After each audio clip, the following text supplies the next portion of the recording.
run to. The whole family runs to me. I am the source. Now what happens when the source is not there? You guys don't understand. Hello everyone, this is Emmanuel Cook. We will be reacting to a new video today, so make sure you guys like, comment, and subscribe down below, and let's get into the video. And why is it that when you figure out you have a relative who wants more out of their life, or they're becoming more than what most of you have, y'all put the weight of getting the family out of the hood on that one person? And we see a lot in our culture, especially if you play sports. Y'all put the pressure of getting y'all family out of somewhere that y'all could have been got y'all out of.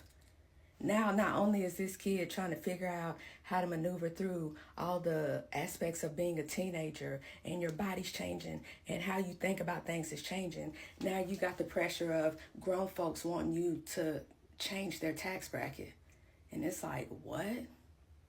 And y'all done it for so long that you don't even see anything wrong with it, you know. And then you hear the actual person talking about, yeah, I'm a bring the city with me, and I got the hood on my back. All that shit is bullshit to me. I ain't gonna even hold you. Because all these fucking grown folks before them, what have y'all been doing? What was y'all doing? Besides trying to go to a fucking party and have a good time.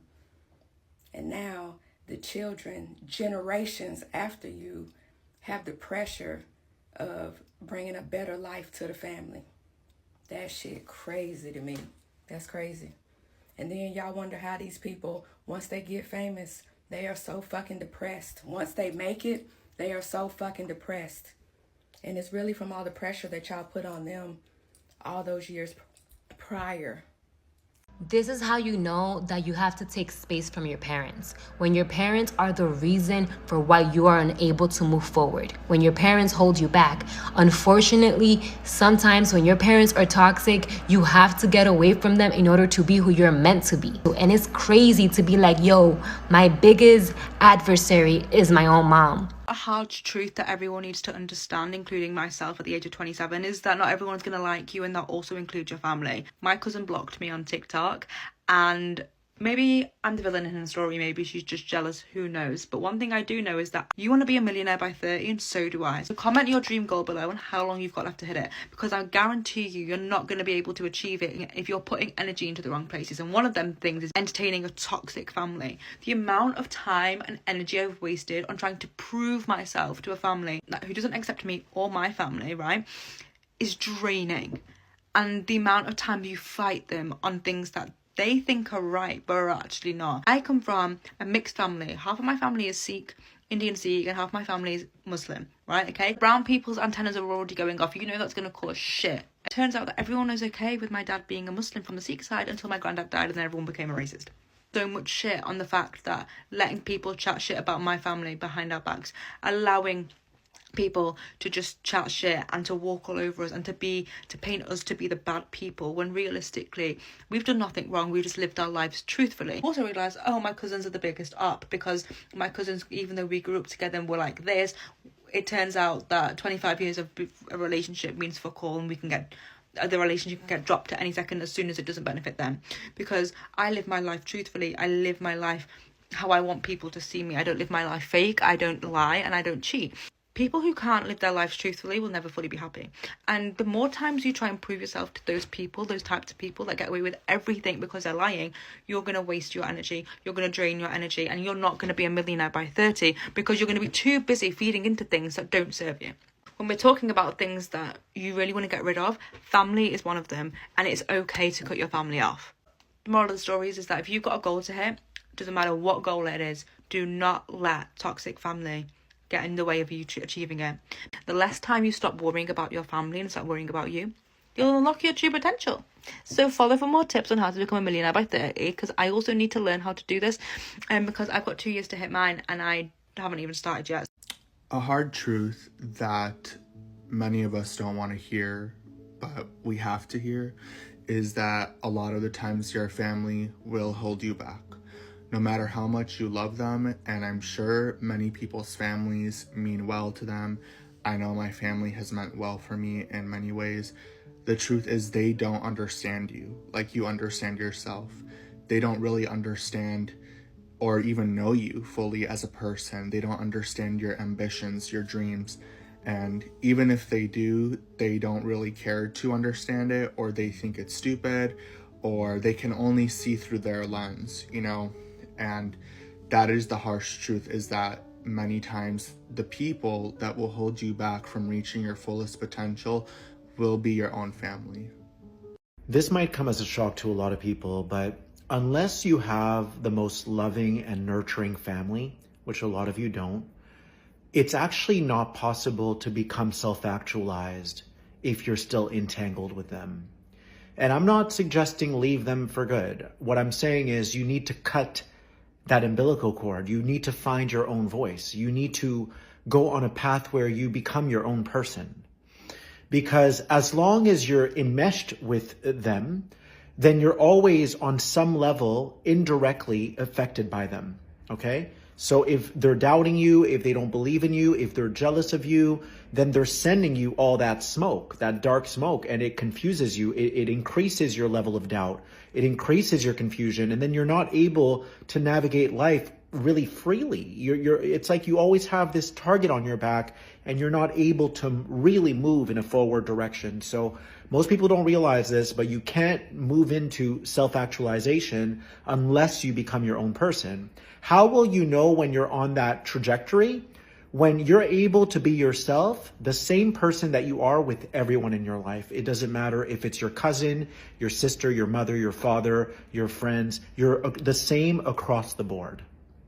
Here are 5 signs that your family or your friends are holding you back. Number 1, if they know what your dream is and they constantly try to make you feel bad because that's what you want to do. For example, so what do you want to do? I kind of want to be a comedian. Like, I'm pretty funny, so why not?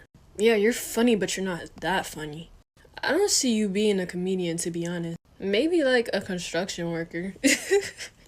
Number 2, if they do not motivate you or inspire you to become better.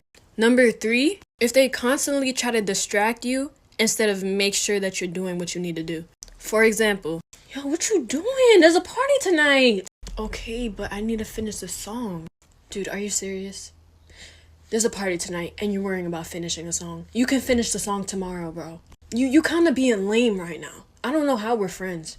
Number 4, they try to sabotage or stop you from reaching your dream. For example, no, because honestly, I feel like she doesn't need to be like in the public like that. Like if she wants to sing, she could be a singer inside the house, you know? She just doesn't need to waste her time on that. Like, she could do that as a hobby, not as a career. She needs to be a lawyer or do something in that field, you know? So I made up my mind. I have to do what's good for her. And what's good for her is making sure that she's safe and making sure that she's successful. And if I have to, I will take away her social media so she can no longer sing on there. And that's it. I totally agree. Make sure she gets in those books. Okay? Before she tries doing those hooks. Number 5, they don't support you. This could be not reposting your content, not engaging with your posts, not trying to help you in general.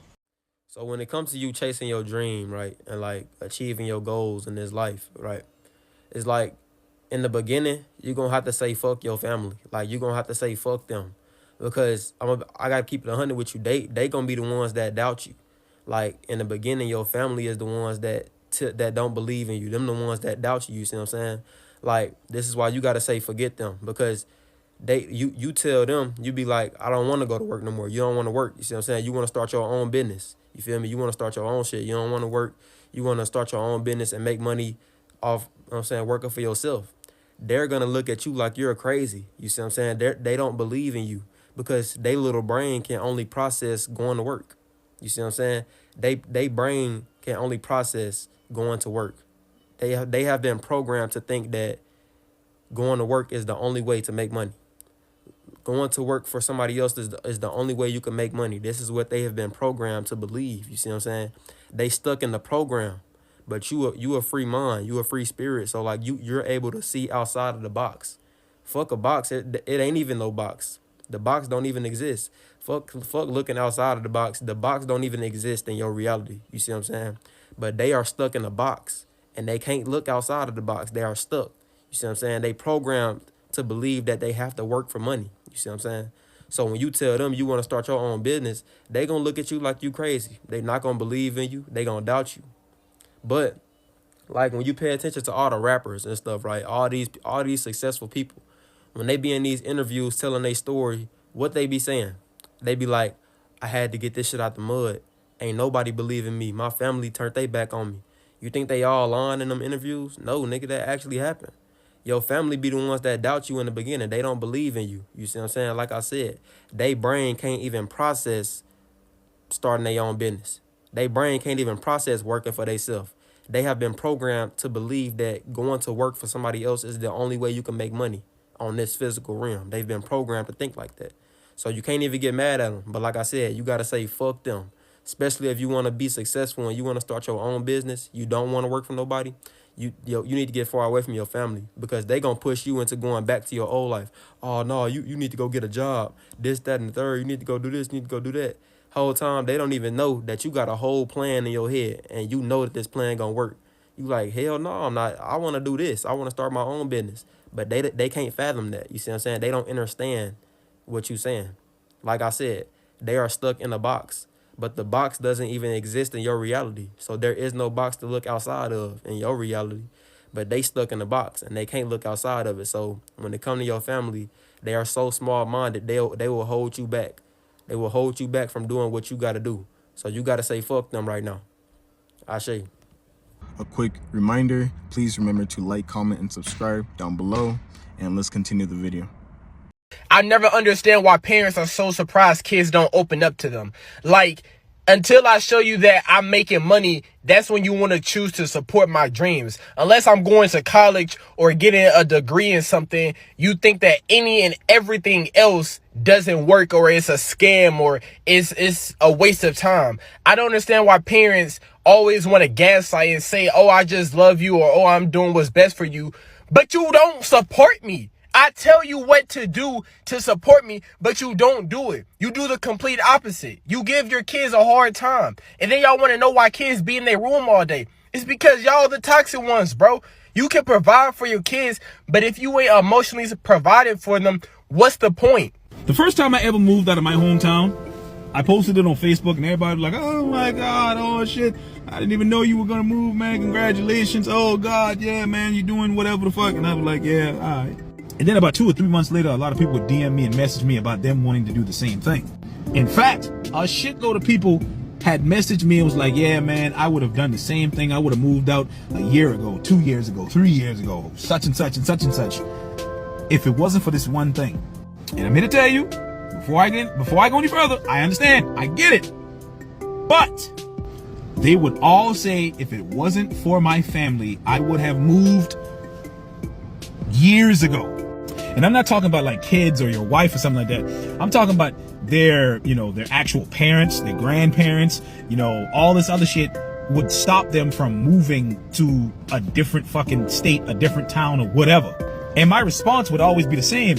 Yeah, that's cool, but this is your life we talking about.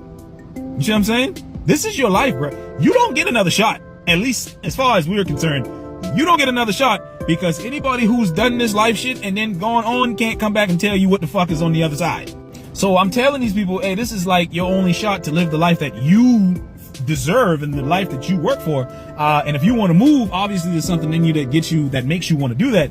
But if you allow something like family to stop you, it sounds fucked up. It sounds cold-hearted. These people that live their life. You see what I'm saying? If your family has decided that they don't want to venture out, that's perfectly fine. They don't have to do it. But they decided that they want to do this, right? They made the decision that they want to stay here. Now you have to make the decision to be okay with that and just accept the fact that they're either going to be okay or not okay with you not wanting to be here. You see what I'm saying? You following me? Word. And I would be met with a lot of shit like, oh, man, that's my family. You can't turn your back on family, man. You only get one family, da-da-da-da. I'm like, yeah, that shit is all fine and dandy, big dog. But again, this is your fucking life. And when you word it like, oh, turning your back on your family needs to understand something. Your grandparents, your parents, they've been on this planet 20, 30, 40, 50 years longer than you, right? So you should not limit the shit that you want to do in your life because the people who are older than you, may not have figured this shit out yet. It's not your job to fix their problems, if that's the situation. Or you might just be fucking scared. All in all, if you've been wanting it, because a lot of people have messaged me on this fucking app saying, oh, you know, I don't know how to go about moving, I'm scared, blah, blah, blah, blah. If you want to move out of your hometown, I'm telling you, get your fucking shit together, save up some bread, get you a consistent stream of income, a job, and find a place to stay. That's it. You ain't even got to have a fucking car sometimes. It would be very beneficial if you did have a car, but if you live in a place where the public transportation, if you don't have pride enough to not ride public transportation, if you live in an area where public transportation is like readily available, you can get to and from work, you don't even need a car. God damn. You don't even need a car. It is what it is. So yeah, don't let your family stop you from wanting to live your life. Move out of your hometown. Fuck, you ain't even gotta tell people. Do that shit and let them figure it out. You only get one life. Stop being a fucking coward and live that shit. Your family can be jealous too. Oh yeah. I got a couple of jealous girl cousins. I've even seen some incidences where a mother is jealous of her daughter because of the opportunities that the daughter has, or she has an animosity towards her son because she feels like he's going to leave her, and all of the resources and, you know, achievements that he's accomplishing, she's not going to be able to partake in them. It just adds extra weight to your life, unnecessary weight. And that's why you see some people just distance themselves from their family. Like, the older I get, the more I realize why some people just don't come around. Because it's not worth the strife.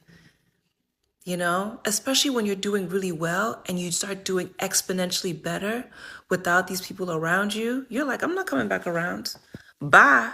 She is absolutely right, honestly. A lot of us in our homes, it's chaotic.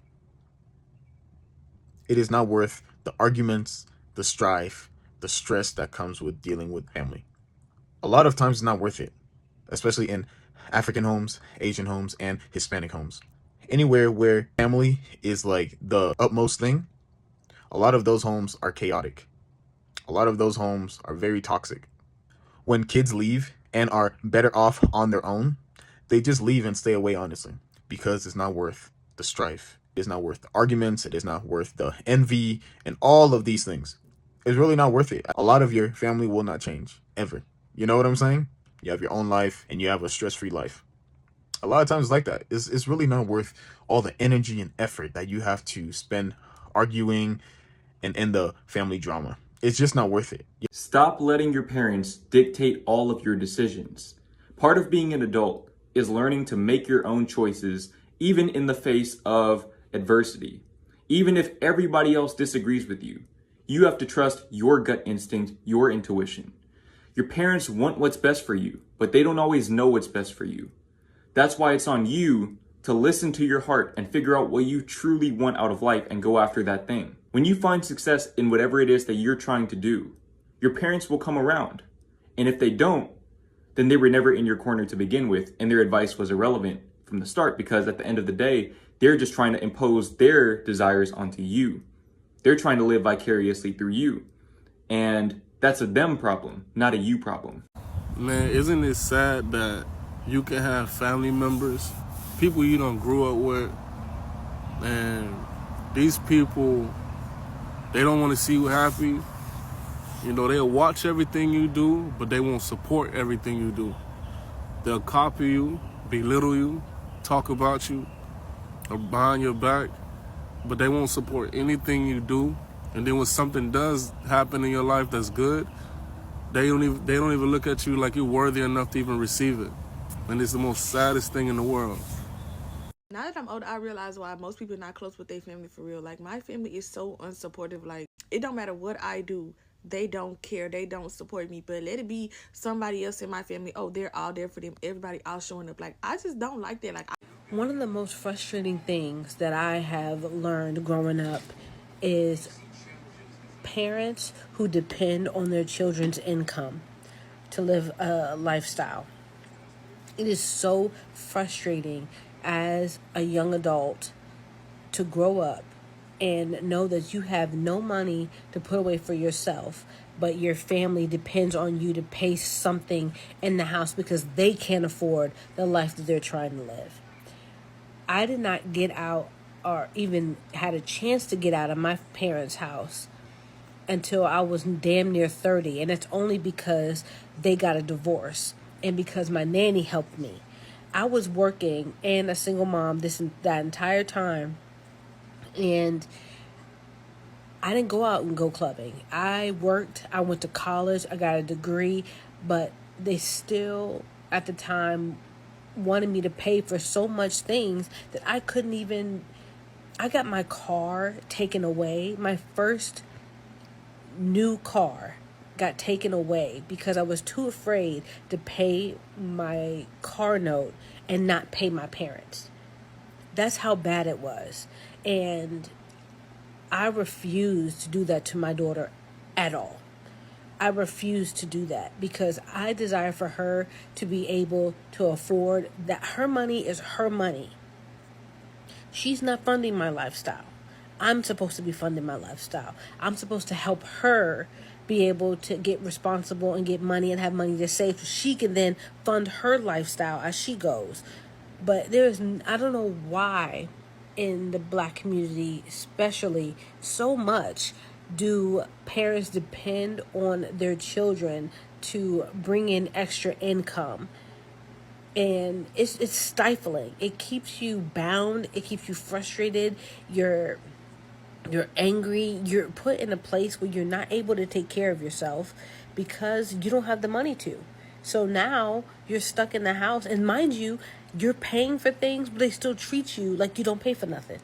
They treat you like you're still their little child who is not contributing to the damn rent and to the water bill and the cell phone bill and whatever else on top of what you're paying for yourself. It's just the most frustrating thing in the world, and I refuse to allow that generational curse to pass on. It ends with me. Don't it be crazy when, like, you are the go-to for everybody and everything, like friends, family, everybody call you for help all the time. Everybody always got their hand out. And, you know, sometimes it make you think, like, damn, like, who gonna be there for me? Like, it be feeling like a weight on your shoulders, like, and you get to thinking, like, who gonna be there for me if I ever need them? And sometimes you can feel kind of good about it because you're like, okay, well, that means that I am, like, a dependable person, you know? But what people don't understand is that, like, sometimes us strong people get weak. And, you know, we be wanting to feel comfort in knowing that we got somebody that can be there for us if we ever need it. Birthdays, holidays come around, and it's like nobody never got nothing to give you, but you always the one that's the giver. And you want to know why a lot of times they don't have nothing to give you? It's either A, they don't got nothing, or B, they're just selfish. This year, I'm tired of takers. I'm not dealing with no more takers. Like, if you always got your hand out but ain't never got nothing for me, I ain't got nothing for you no more. And if you're that person that everybody always running to, I got a message for you. It's okay to say no. It's okay to stop sometimes and let people appreciate you for you and not just what you can do for them. And pay close attention that when you stop, you're going to see who really loves you for you and who really, really fucks with you. For real, for real. And those takers, they'll be gone. And the time and energy you should be using to build your own life from scratch, you are using that same time and energy worrying about family drama, family issues, family arguments, and all of these things. Your family can really hold you back in so many ways. So the best thing for you to do is to just move away, start from scratch, focus on building your own life, and work hard.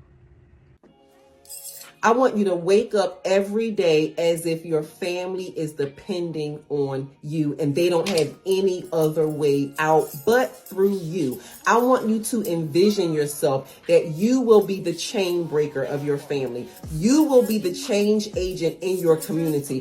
Things will not get done if you don't do it. I want you to envision yourself like that. And I want you to wake up every day and have that at the forefront of your mind. If you have to take pleasures from yourself in order to reach your goals and do what you need to do, you have to do what you have to do. Whatever works well for you, right? Because sometimes we get so comfortable that we just end up operating in the same space and nothing's changing but years. I'm going to say that again. Nothing's changing but years. So I want to make sure that you are up with the years, that you are changing with the years for a better time in your life and in your families. Dear West Indian people, let's normalize speaking life into our children. And I say this because it is part of our culture to normally say something negative about our child if someone asks us about them. So for example, you see your neighbor or you run into a friend and they say to you, hey, what's about your son or what's about your daughter? And the first thing out of our mouth sometimes is something negative. We're quick to say, that little boy miserable too much. Oh God, them children head hard. Oh, they this, they that. It is so easy for us to always gravitate towards something negative when it comes to speaking about our children. Why is that? If you trace it back to slavery, there used to be a time when enslaved people had to sometimes degrade their own children so that master wouldn't pay attention to them, or they wouldn't pique master's interest, because you can't sell your kids, you can't big them up, you can't hype them up to master, because that would probably result in them being, bought or sold very early. So people who were enslaved would usually say things like, oh, he's lazy, oh, he's no good, because you have to make it look like if the child's useless or worthless. And I think that has now seeped into the way we speak about ourselves and our children. So let us try to speak life. Those days are over. We're no longer on the plantation, even though sometimes it feels like we are. But we need to be able to try to unlearn the habit of speaking down when it comes to our children. Next time someone asks you about your child, say something like this. Oh my gosh, he's amazing. He's a joy. She's such a kind child. And I know kids are frustrating. I get that sometimes they do get on our nerves. Because trust me, I was a rebellious child. I put my mom through so much growing up, but she never spoke negativity into me. She never spoke about me in a negative way to anyone. There were times when my mom had every right to drag me, every right to probably curse me out my name, but she never did that. She would always pour into me, speak life and love into me, even when I didn't even deserve it. She was always there to uplift me every single day. And sometimes you're not aware of how powerful it is, because I can testify to this day. I can see the way my mom has imprinted her love in me and the impact it made in my life. So I can tell you right now, there is nothing more powerful than speaking life into your child. I appreciate you guys watching the video today. Please make sure to like, comment, and subscribe down below, and I'll see you guys in the next video.